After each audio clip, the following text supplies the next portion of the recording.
విశారదను విశారదను మంచోడే కానీ నీతిమంతుడే విశారదను, ఫుల్ జ్ఞానం ఉన్నది, మంచోడే. కానీ మాదిగా కదా ఆయన, కులం మాదిగా. ఎట్లా పోవాలి బీసీలో ఆయన దగ్గరికి? కులము మాదిగా, నీతిమంతుడు, 20 ఏళ్ళ నుంచి పోరాడుతున్నాడు, పావలా ముట్టుకోడు, ఊర్లు తిరుగుతున్నాడు, అద్భుతంగా మాట్లాడుతాడు, కులం మాదిగా. ఎట్లా మరి ఏం చేద్దాంరా నాయన? నాకా మార్చుకునే అవకాశం లేదు. నేను ఎట్లా పాడేది? ఏం చేస్తావు?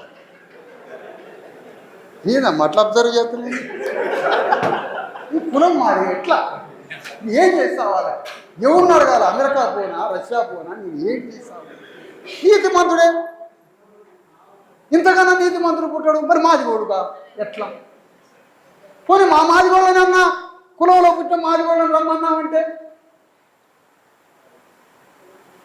వారికి వర్గీకరణ పనులనిచ్చే పార్టీలు ఉన్నాయి.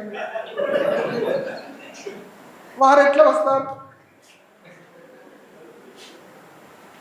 బీసీలకు మాదిగోళ్ళు, మాలను కూడా అంబేద్కర్ సిద్ధాంతాన్ని బాగానే తీసుకుపోతుండ్రు మాకన్నా, కానీ మాది కదా. ఇంకా రెడ్డి రాజులు అంటే వాళ్ళు సందాలు వేసుకొని సంపుదాం తిరుగుతున్నారు. అది వాళ్ళది అట్లా, వీళ్ళది ఇట్లా.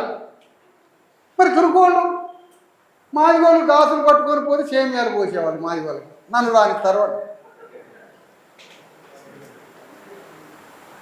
కానీ ఒక యుద్ధం ఎక్స్ట్రాడినరీ, అంతులేని త్యాగం, అంతులేని ప్రతిభతో, అంతులేని క్యారెక్టర్ యుద్ధం చేస్తే అనివార్యంగా అణగారిన కులాలంతా ఒక్కటైతే నమ్ముతూ పడి